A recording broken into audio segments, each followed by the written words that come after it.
जब शादी नहीं की तो उनको शादी के हालात मालूम नहीं, शादी कैसे होना चाहिए। ये पूरी बाइबल पढ़ जाओ, शादी सिर्फ इतना लिखा है कि अपनी जिंदगी अगर पाकीज़ा गुजारना चाहते हो तो शादी कर लो, बस इतना लिखा है।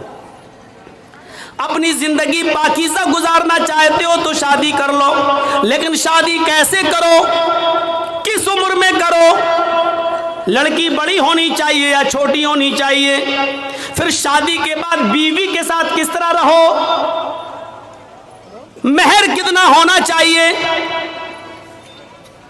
ये तमाम चीजें बाइबल बताने से खामोश है। वेद आप पढ़े तो वेदों में भी लिखा है कि रामचंद्र जी ने भी शादी की थी, लिहाजा तुम विवाह करके अपने आप को सुरक्षित कर लो। लेकिन शादी कैसे होना चाहिए ये आपको न वेदों में मिलेगा, न रामायण में, न गीता के अंदर। कहीं पर भी आप चले जाइए पूरा न मंजर आपको नहीं मिल सकता, क्योंकि कोई धर्म कंप्लीट नहीं है। इस्लाम से पूछिए, मोहम्मद रसूलुल्लाह से सवाल कीजिए कि शादी कैसे करना चाहिए, तो अल्लाह के नबी सल्लल्लाहु अलैहि वसल्लम की शरीयत जवाब देगी। जैसे मोहम्मद रसूलुल्लाह ने 25 साल की उम्र में अपनी से 15 साल बड़ी हजरत खदीजा को अपने निकाह में लाए, ये नहीं देगा कि ये हमसे उम्र में बड़ी है और इसका पहला शौहर तलाक दे चुका है या इंतकाल कर चुका है, ये बेवा है, किसी की शौहर मर गया, ये उसके बाद की वह बची हुई बीवी है और खदीजा के 2 बच्चे भी हैं, हम शादी कर लेंगे तो उसको भी संभालना पड़ेगा। ये सब नहीं सोचा, बल्कि आपने निकाह कर लिया। खदीजा ने पैगाम भेजा था, अल्लाह के नबी सल्लल्लाहु अलैहि वसल्लम ने अपने चचा अबू तालिब से मशवरा करने के बाद एक्सेप्ट कर लिया। शरीयत जवाब देगी कि बड़ी उम्र की औरतों से निकाह करना कोई बुरा नहीं है। फिर शरीयत ये भी कहती है, मोहम्मद रसूलुल्लाह जवाब देंगे कि मैंने आयशा से भी निकाह किया जो हमसे उम्र में बहुत छोटी हैं, लिहाजा अगर कोई छोटी उम्र से शादी करना चाहे तो छोटी उम्र की लड़की से भी निकाह किया जा सकता है, इसमें कोई बुराई नहीं है। लेकिन रहना वैसे, अगर तुम्हारी बीवी उम्र में बड़ी है तो वैसे रहो जैसे मैं खदीजा के साथ रहा, अगर तुम्हारी बीवी उम्र में छोटी है तो वैसे रहो जैसे मैं आयशा के साथ रहा। गौर कीजिए, आपको एक एक चीज का सबूत मिलता चला जाएगा, कोई चीज बाकी नहीं है। यहां तक कि सोने के आदाब तक मिले लिखे, मियां और बीवी को किस तरह अपनी जिंदगी गुजारना चाहिए वो तक मिलेगा। यहां तक कि मियां और बीवी के जिस्मानी और शारीरिक संबंध कैसे होना चाहिए, जनाब मोहम्मद रसूलुल्लाह ने उसको भी बाकी नहीं छोड़ा और वो भी बता दिया, क्योंकि इस्लाम एक कंप्लीट मजहब है। जैसे माँ और बाप अपने बच्चे को उंगली पकड़ के चलना सिखाते हैं, माँ के पेट से बच्चा पेशाब और पैखाना करने को, साफ करने का तरीका सीख के नहीं आता, वो अपने माँ और बाप से सीखता है। उसी तरीके से मोहम्मद रसूलुल्लाह ने भी हमें उंगली पकड़ के चलना सिखाया है, सब कुछ बता दिया है कि तुम्हें ऐसा करना है, ऐसा करना है, ऐसा करना है, ऐसा करना है। ये कंप्लीट मजहब है, कंप्लीट मजहब है इस्लाम, इसीलिए इसको मजहब कहा गया है। बाकी और दूसरे मजहब जो हैं वो मजहब नहीं है, मजहब नहीं है, इज्म है। हिंदू इज्म है, ईसाई इज्म है, जैन इज्म है। इज्म का मतलब होता है जिसमें बाउंड्री ना हो, और मजहब का मतलब होता है जिसमें बाउंडेशन हो, जिसमें बाउंडेशन हो। कुछ जानवर हलाल है, खा सकते हो, लेकिन हर जानवर नहीं खा सकते हो। चाय पी सकते हो, दूध पी सकते हो, लेकिन हर पीने वाली चीज नहीं पी सकते हो। शराब नहीं। अच्छा मौलाना, शराब तो छोड़ो, बीड़ी सिगरेट वो भी नहीं, एक बाउंडेशन है। मौलाना इस पे बोल दीजिए, इस पे बोल देंगे तो फिर कौन बुलाएगा, क्योंकि सारा मामला तो उसी पे टिका हुआ है, पूरे औरंगाबाद का।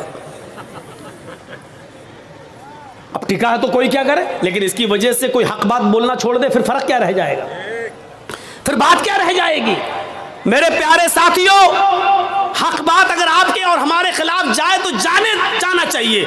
मौलाना को बाउंडेशन नहीं करना चाहिए, नहीं इस पे नहीं बोल सकते, उस पे बोल सकते, उस पे नहीं, हमें अपने आप को सुधारना चाहिए। इस्लाम को अपनी मर्जी के मुताबिक हमें और आपको नहीं ढालना है, बल्कि इस्लाम के मंशा के मुताबिक हमें और आपको चलना चाहिए। ये होना चाहिए इस्लाम, ये होना चाहिए इस्लाम। तो मेरे भाइयों, ये मुकम्मल एक मजहब है इस्लाम, कंप्लीट एक मजहब है इस्लाम। इसके अंदर उठना, बैठना, लेटना, सोना, जागना, खाना, पीना, शादी ब्याह, हर चीज का तरीका आपको इसके अंदर मिलेगा। शादी का तरीका क्या है? हमारे यहाँ क्या होता है? लड़के की बारात जा रही है, बारात 300 आदमी जा रहे हैं साहब, गाड़ियां 100, 150, 200 आदमी जा रहे हैं। सुनिएगा मंशा क्या इस्लाम का, जा रहे हैं बारात में, जा रहे हैं। हाजी साहब के बेटे की बारात है। हाजी साहब समझ रहे ना, सऊदी अरब गए थे हज करके, बहुत सी टोपी ओपी ला के सबको बांटा था उन्होंने। सऊदिया से रुमाल भी लाए थे, डला है लाल रंग का रुमाल। हाजी साहब ने शादी के दिन ओढ़ा है, बेटे की शादी है, दाढ़ी पे हाथ फेर रहे हैं, मुंह में पान चल रहा है। जर्जीश साहब पूछ रहे हैं, हाजी जी आज तो माशाल्लाह जवान लग रहे हो, क्या बात है, चेहरे पे बड़ी रौनक है। बेटे की बारात जा रही, मेरे बेटे की बारात जा रही। अच्छा, बारात क्या होती है मालूम है? बारात, ये बारात का तसव्वुर कहां से आया? 100, 150, 200 साल पहले जब हमारे हिंदू भाइयों में, जब वो अपने लड़के की बारात किसी दूसरे शहर में ले जाते थे तो डर होता था कि कहीं लूट ना जाए काफिला, कहीं ये लोग लूट, अकेले अगर लड़का लड़की शादी करके आएंगे तो कहीं लूट न लिए जाएं, सोना चांदी जेवरात लूट जाएं। तो ऐसा नहीं होता था। फिर वो लोग 100-50 आदमी को लेके निकलते थे घोड़ों पर, जो भी चीज मिलती थी उस पे जाते थे दूसरे शहर, और वहां से लड़की की विदा करा के अपने साथ लाते थे ताकि लूटे ना जाएं और काफिले वाले सामान न लूट लें। तो वहां से ये रस्म निकली और निकलते निकलते आज इसने बारात का नाम पा लिया। बारात का आज ये हाल है, एक घर से दूसरे घर में भी बारात जा रही है तो 200 आदमी चाहिए। इनको बारात नहीं कहना चाहिए। सच पूछो मौलाना जर्जीस के हिसाब से तो इनको चोर कहना चाहिए, डकैत, डाकू। ये बाराती नहीं है, डकैत जा रहे हैं, डाकू। लड़की वाले के घर डाका डालने जा रहे हैं। वहां जाके बैठ गए साहब, जैसे इनके बाप का घर हो। अब गरीब लड़की वाला बेचारा वो इनको अच्छे से अच्छा खिला रहा है। वो जानता है कि अगर खाने पीने में थोड़ी सी भी कमी हो गई तो जिंदगी भर मेरी बेटी को ताना मारेगा। ये पूरा समाज, ये जितने आए हैं, ये चोर, ये डकैत, ये सब ताना मारेंगे, देखो उसके बाप ने ऐसा खिलाया, कोई इज्जत नहीं की है। तो बेचारा वो इन चोरों का पेट भरने के लिए इन डकैतों का हलक तक ठूस देता है, लो खाओ, पहले नाश्ता फिर खाना, यहां तक ठूस देता है उसके, सिर्फ इसलिए कि मेरी बेटी का घर बस जाए। जबकि उसका कर्ज अदा करने के लिए बेचारा सालों साल उसका ब्याज देता रहता है, लेकिन कर्ज अदा नहीं कर पाता है। ये कौन सोचेगा? इन गरीब लड़कियों के जो हाथ पीले नहीं हो रहे, ये कौन सोचेगा? जरा तसव्वुर करो कि एक मोटरसाइकिल पे वो लड़का कैसे बैठ जाता है। साहब बड़ी अच्छी गाड़ी है माशाल्लाह, कहां से मिली, कितने में खरीदी? जहेज में मिली, जहेज में मिली। अरे उसको कहना चाहिए भीख में मिली, कहता जहेज में मिली। उसको कहना चाहिए मेरे ससुर ने मुझे इंटरनेशनल भिखारी समझ के दी, वो कहता गिफ्ट में दी। नाम बदल गए, देख लीजिए आप। जो चीज भीख में मिली उसको कह रहा जहेज में मिली, उसको कह रहा जहेज में मिली। जिसको कहना चाहिए मेरे ससुर ने मुझे इंटरनेशनल भिखारी समझ के दिया, भीख में दी, उसको गिफ्ट कह रहा है, गिफ्ट। अरे नाम बदल देने से हैसियत नहीं बदल दी जाती है। शराब का नाम दवा रख दो तो शराब शराबी रहेगी, दवा नहीं हो जाएगी। मौलाना जर्जीस की शेरवानी उतार कर किसी सुअर को पहना दो तो क्या वो सुअर मौलाना जर्जीस बन जाएगा? है? लिबास बदल देने से सुअर सुअर ही रहेगा, गधा गधा ही रहेगा, कुत्ता कुत्ता ही रहेगा, भीख भीख ही रहेगी, उसका नाम दहेज जहेज रख देने से माफ करना भीख का नाम नहीं बदल जाएगा। औरतों ने नंगेपन का नाम फैशन रख दिया। क्या रख दिया? फैशन। अल्लाह के रसूल ने तो नहीं कहा वो फैशन है, अल्लाह के नबी ने तो कहा निसाउन कासियातुन आरियातुन, एक ऐसा जमाना आ जाएगा कि तुम औरतों को देखोगी कि वो कपड़े पहने होंगी लेकिन नंगी होंगी। अल्लाह के नबी ने तो ये कहा था कि वो कपड़े पहने होंगी लेकिन नंगी होंगी। कपड़ा पहनने के बावजूद भी कोई नंगी होता है? नहीं, लेकिन नबी ने कहा कपड़े तो पहनेंगी लेकिन नंगी होंगी। कपड़ा पहनेंगी लेकिन हाथ दिखेंगे, कपड़ा पहनेंगी लेकिन पेट दिखेगा, कपड़ा पहनेंगी उनके जिस्म का उतारो चढ़ाव दिखेगा। यानी वो ऐसे तंग कपड़े पहनेंगी कि जिससे अगर कोई टेलर कोई दर्जी उनको देख ले तो नाप लेने की जरूरत ना पड़े। वो अपनी आंखों में पूरा का पूरा बसा लेके इसका सीना इतना, इतनी इसकी कमर इतनी, इसकी ब्लाउज का साइज इतना, वो सिर्फ एक नजर देखकर अंदाजा लगा ले कि इसकी साड़ी का नाप कितना, इसके ब्लाउज का नाप कितना, इसके पेट का नाप कितना, इसकी कमर का नाप कितना, इसके सीने का नाप कितना। ऐसी औरतों को बताया अल्लाह के नबी ने कि कपड़े तो पहनेंगी लेकिन नंगी होंगी। नबी ने तो उनको नंगा कहा है। अब हमारे यहाँ नाम बदल गया, ये फैशन है, ये फैशन है। लड़कियां चिपके हुए कपड़े पहनकर मार्केट जा रही हैं, उनकी रान से कपड़ा चिपका है, उनकी पिंडली से कपड़ा चिपका है। हम कह रहे हैं फैशन है ये। मेरे भाइयों, तुम्हारे नाम बदल देने से उनका नंगापन खत्म नहीं हो जाएगा। अल्लाह की कसम, तुम्हारी नजरों में फैशन है लेकिन मोहम्मद रसूलुल्लाह की नजर में वो लड़की नंगी है, नंगी है, नंगी है, बरहना है, बरहना है, बरहना है। नाम बदल देने से हैसियत नहीं बदल जाती है। भीख का नाम दहेज रख दो, माफ कीजिएगा भीख भीख ही रहेगी। दहेज हो जाने से या जहेज हो जाने से मेरे भाइयों उसकी हैसियत नहीं बदल जाएगी। और जहेज किसको कहते हैं? दहेज तो हिंदी लफ्ज है, उर्दू में इसको कहते हैं जहेज। अगर देखा जाए तो जहाज़ा युजहिज़ु तजहीज़ उस सामान को कहते हैं जो मय्यत के साथ जाता है कब्रिस्तान तक। कहते नहीं तजहीज़ व तकफीन हो गई उसकी, अरबी में बोला जाता है उर्दू में कि उसकी तजहीज़, एक फला आदमी मर गया, इंतकाल हो गया है, उसकी तजहीज़ उसकी तकफीन 2 बजे होगी। इसका मतलब क्या है? तजहीज़ से बना है जहेज़। मरने वाले के साथ जो सामान जाता है, कफन अफन वगैरह, चारपाई वगैरह, इसको कहा जाता है जहेज। आज वो जहेज शादी के बाद हमें मिलता है। ज़रा अंदाज़ा लगाइएगा कि कितना बुरा लफ्ज़ है जो मरने के बाद मय्यत के साथ जाता है, वो हम शादी के मौके पर लेते हैं जहेज़ के नाम पर। इतना सुनने के बावजूद भी वो पागल ही होगा जो तो कल शादी करे और फिर जहेज़ ले ले। ये सुनने के बाद भी अब गौर करें आप, शादी हमारे यहां कैसी हो रही है। पहले बाराती पहुंच गए, अब चलो चोर और डकैत कह दिया काफी है, अब बाराती कह दे रहा हूं, बार बार बुरा ना लगे। पहुंच गए, हो गया सब।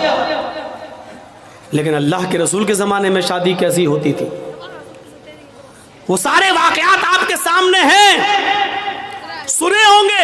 एक औरत अल्लाह के नबी के पास आई और कहने लगी कि अल्लाह के रसूल, मैं आपसे शादी करना चाहती हूँ, इन्नी अहबुलक, मैं अपने आप को आपको हिबा कर रही हूँ। तो अल्लाह के नबी सल्लल्लाहु अलैहि वसल्लम ने क्या फरमाया? अब मुझे ज़रूरत नहीं है। वहाँ एक सहाबी बैठे हुए थे, फ़ौरन कहने लगे अल्लाह के रसूल, अगर आपको ज़रूरत नहीं है तो मेरे साथ करवा दीजिए इसकी शादी।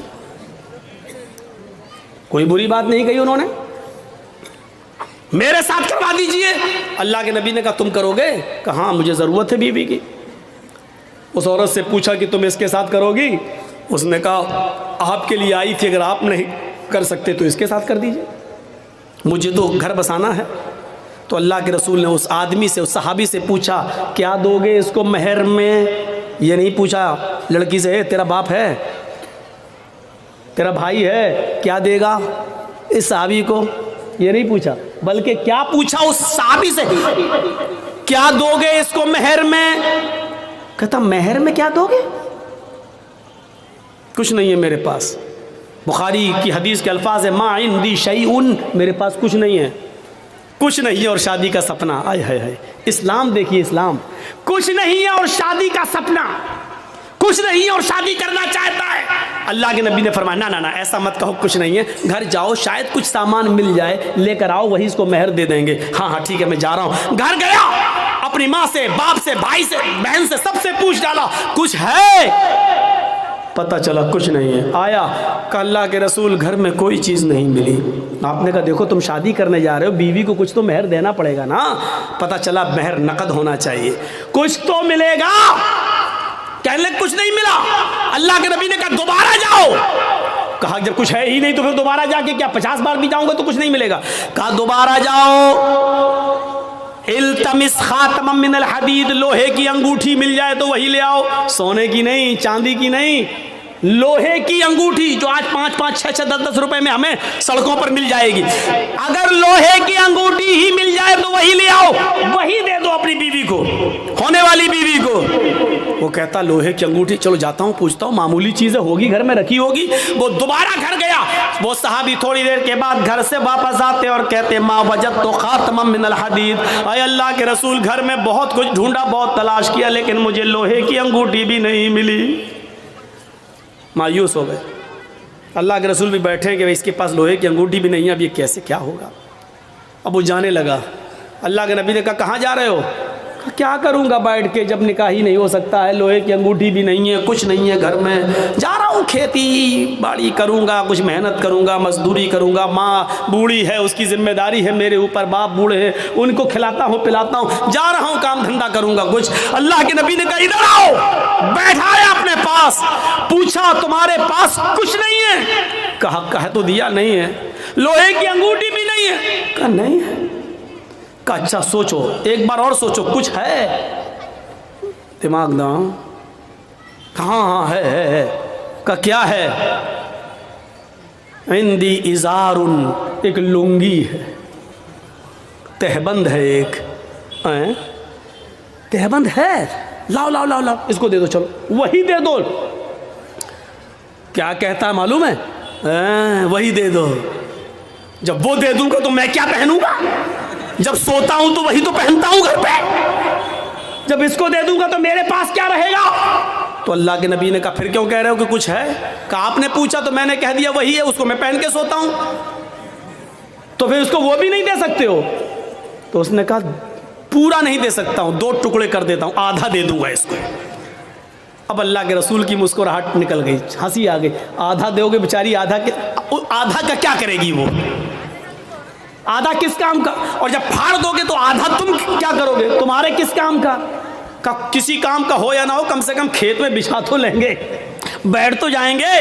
बांधने के लायक नहीं रहेगा तो क्या हुआ, कम से कम जमीन पर बिछा के बैठ तो सकते हैं। पूरा नहीं दे सकता हूं मैं, दूंगा तो आधा। अल्लाह के नबी ने कहा आधा ना उसके कोई काम का, ना आधा तेरे कोई काम का। नहीं नहीं, ये तो नहीं लूंगा। अच्छा ये बताओ कुरान कितना याद है। ओहो नौजवानों सुनो, वीडियो बनाने वालों सुनो, अपने अपने कैमरों में कैद करने वालों सुनो, सुनना और पूरी तकरीर मत सुनना, बस वही सुनते रहना कि सबसे बड़ा सख्त अजाब उसको होगा जो दुनिया में तस्वीर है। पूरी तकरीर मत सुनना, बस यही सुनते रहना। ये जुमले तुम्हें थप्पड़ मारते रहेंगे जब तक दूसरे साल हमें बुला नहीं लो, तब तक वही हदीस तुम्हें थप्पड़ मारती रहेगी कि हम क्या क्या करते हो, कितने बड़े बड़े गुनाह करते हैं। सुनो, कहा कुरान तुम्हें कितना याद है। सोना नहीं, चांदी नहीं, कपड़ा नहीं, दौलत नहीं, यहां तक कि बीवी को देने के लिए लोहे की अंगूठी भी नहीं। इतना गरीब घर का सहाबी, लेकिन जब उससे पूछा कि तुम्हें कुरान कितना याद है, सर उठाता है, कहता है अल्लाह के रसूल मुझे सूरह मुल्क याद है, मुझे सूरह हश्र याद है, मुझे सूरह जुमा याद है, मुझे सूरह मुनाफिकून याद है, मुझे सूरह नबा याद है, मुझे सूरह कयामा याद है। अल्लाह के नबी ने फरमाया क्या तुम्हें इतनी सूरतें याद हैं। कहा हाँ। आपने कहा क्या तुम मुझे मुंह ज़बानी बगैर देखे सुना सकते हो। उसने कहा। आपने कहा इतनी सूरतें तुम्हें याद हैं। उसने कहा हाँ। कहा फिर ये क्यों कहते हो कि मेरे पास कुछ नहीं है, तुम्हें इतनी सूरतें याद हैं, क्या तुम इन सूरतों को अपनी बीवी को याद करा दोगे, इस औरत को याद करा दोगे जिसके साथ मैं तुम्हारा निकाह करना चाहता हूँ। उसने कहा हाँ मैं करा दूंगा। उस औरत से पूछा अगर तेरे तेरे शौहर के, तेरे निकाह के मेहर में अगर कुरान की इन सूरतों को मैं मेहर बना दूं और इन्हीं सूरतों को तू अपना मेहर मान ले, तो क्या तू इससे निकाह कबूल कर लेगी? क्या इन कुरान की सूरतों को अपना मेहर मान लेगी? कहने लगी रोते हुए, अय अल्लाह के नबी, जिस औरत की शादी में, जिस औरत के निकाह में कुरान की सूरतें मेहर बन जाएं, उससे ज्यादा बाबरकत निकाह किसका हो सकता है? उससे ज्यादा पाकीज़ा निकाह किसका हो सकता है? फिर अल्लाह के नबी ने उन सूरतों को ही मेहर बना दिया और उसके बाद निकाह पढ़ा दिया। उस औरत का ना कोई बाप था, ना चचा था, ना भाई था, इसलिए खुद अल्लाह के रसूल काजी की हैसियत से उसके वली बन गए, सरपरस्त बन गए और आपने उसका निकाह करके उसी दिन भेज दिया। ना बारात का पता था, ना उबड़ने का पता था, ना हल्दी का पता था, ना मेहंदी का पता था, ना लड़कियां लड़के को देखने आई हैं, ना लड़की वाले देखने आए, वहीं पर निकाह हुआ और सब कुछ हो गया सारा। और सुनो, ये निकाह जितनी सादगी के साथ हुआ, 1400 साल के बाद आज भी इस निकाह का चर्चा होता है, इस निकाह का तस्करा होता है, इस निकाह का जिक्र होता है। 1400 साल के बाद भी इस निकाह का जिक्र हो रहा है। तो मेरे भाइयों, मैं कहना ये चाह रहा था कि इस्लाम मुकम्मल एक मजहब है, मुकम्मल कंप्लीट एक दीन है, कंप्लीट। इस्लाम के अलावा कोई दीन कंप्लीट नहीं है। इस्लाम की खुसूसियत एक और है, क्या है? ये दीन मुअतदिल है।